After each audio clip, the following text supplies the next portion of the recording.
Hey everyone, Ewan from What Culture here, and I don't know about you, but it finally feels as though the Falcon and the Winter Soldier has hit its full stride. Last week's bombshell episode made key developments to the series' main characters, but in particular John Walker, played by Wyatt Russell, who is proving to be just as unhinged, if not more so, than his comics counterpart. This week's episode, in reference to the comic of the same name, is called The Truth, and it wasted no time at all in building off the previous installment's devastating conclusion, showing Sam Wilson and Bucky Barnes taking down Walker after he murdered a member of the Flag Smashers in broad daylight. Walker, now amped up on the super soldier serum, almost overwhelms the duo, but they're able to work together to take him down and reclaim Captain America's shield in what has to be the series' most gripping fight scene. Yeah, I mean, that mid-air body slam into the shield that they do, oh my god, it is just perfection. That said, the rest of the episode strikes a less relentless tone, instead opting to examine the repercussions of Walker's breakdown and also to finally have those conversations about legacy that we've all been desperate to see since the first episode dropped all those weeks ago. The end result is an episode that is ultimately much more contemplative, but it's a relief to see the series finally living up to the promise of its premise,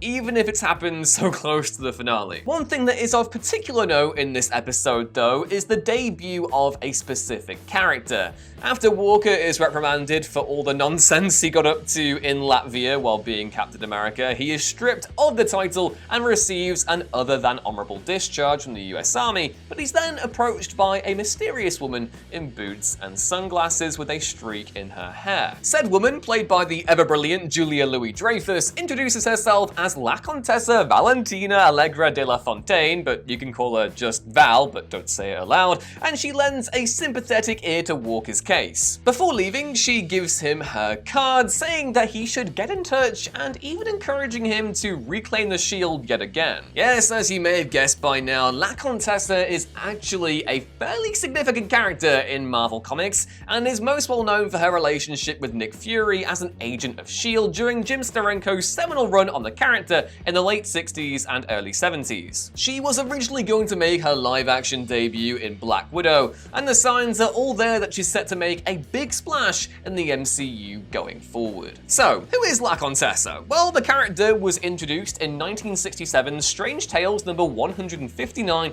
by writer and artist Jim Steranko as a sleek and seductive new agent of S.H.I.E.L.D. who came from a wealthy Italian family. Steranko's work on Marvel's Nick Fury comic was notable for its striking visuals and characters, and La Contessa was no exception, boasting less than practical battle dress and a distinctive white streak through her hair. It wasn't long at all until her and Fury had a romance, but regardless of that, over the years, La Contessa became one of the most significant agents in S.H.I.E.L.D.'s roster, thwarting numerous supervillain schemes even as the world continued to change at a rapid pace throughout the Cold War. But for all that La Contessa proved herself to be a valuable ally during that era, it was eventually revealed that she was working as a double agent for the Russians all along.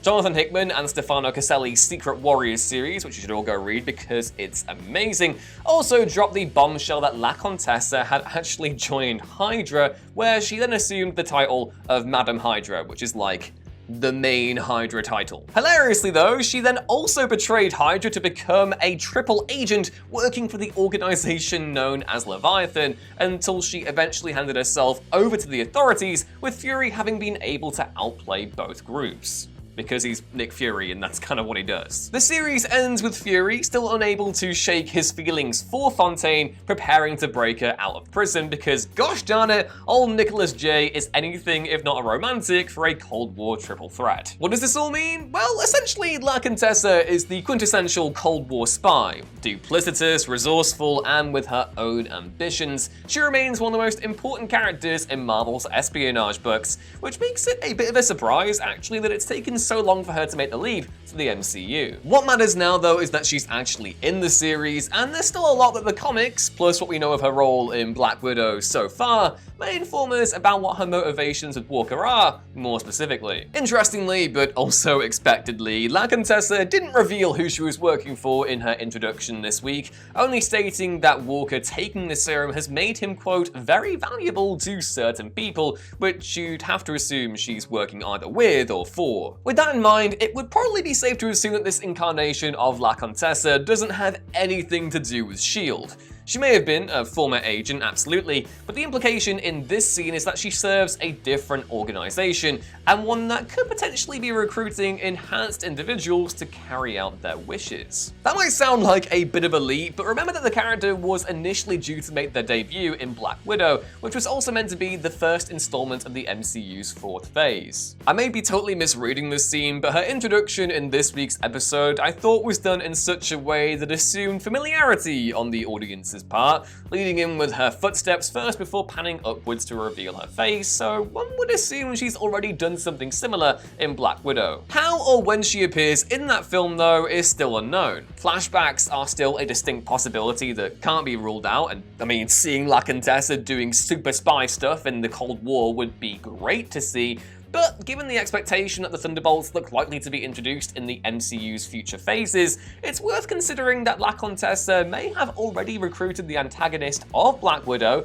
Taskmaster, by the time the Falcon and the Winter Soldier takes place. Again, might this be a bit of a leap? Absolutely, and it's almost certain that Louis-Dreyfus' character will appear in the series finale next week, where we'll probably learn more of her motivations. However, even if it's not the Thunderbolts that La Contessa could be putting together, the character has served so many valuable and powerful interests and organizations in the comics that it makes sense for her MCU counterpart to follow a similar route, whether that be for Janus or even the Kratos Club seen in the Ultimate Universe. And regardless of whatever her true motivations are, there's also a chance that La Contessa's presence will lead to Jonathan Walker becoming a recurring character in future MCU productions. I mean, it would be easy to see Marvel potentially putting a permanent end to the character once the Falcon and the Winter Soldier wraps up next week, but equally, Walker has a long and storied history in the comics, and there's plenty of potential for further on-screen adventures in that department, especially if he were to appear as part of an ensemble, as he's done on numerous occasions in the comics. But you know what? Screw it. If we are going to go deep into bonkers territory, which we should because that's a fun and completely healthy thing to do, I assure you, it might be worth considering who else La Contessa may be looking to recruit. If this is the beginnings of Marvel's Thunderbolts, which again, I'm not saying it is, but what if it is, then it would make sense to start with Zemo. Also, for the purposes of this bit of the video, just imagine that I have a corkboard with lots of different bits of string attached to different bits of paper and photographs, and that this is all ultimately a lot more solid looking than it probably sounds like right now. But yeah, Zemo. Daniel Bruhl's character has continued to be one of the MCU's most charismatic and compelling supervillains, and the decision to have him incarcerated at the Raft in the most recent episode of The Falcon and the Winter Soldier would seemingly indicate that Marvel aren't quite done with the character yet. The series has already redefined Zemo in terms of him being a wealthy and resourceful individual, and you can probably already imagine the on-screen tension there would be were he forced to fight alongside a super soldier in John Walker, and doubly so if Walker was the villain of said team. Thaddeus Thunderbolt Ross is another character to consider, although not for any potential field work the team would get up to. The former Hulk obsessive turned Secretary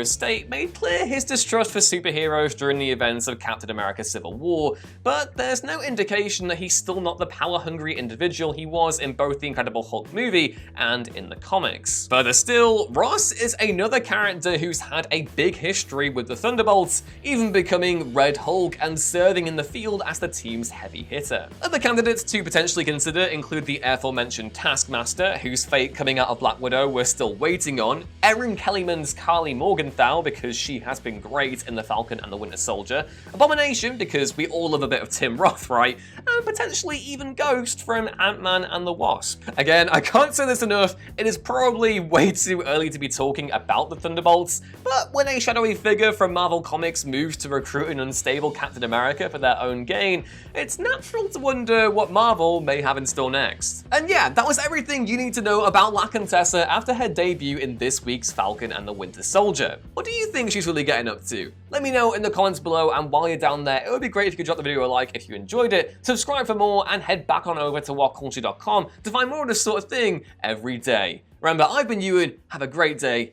and I will see you next time. Bye!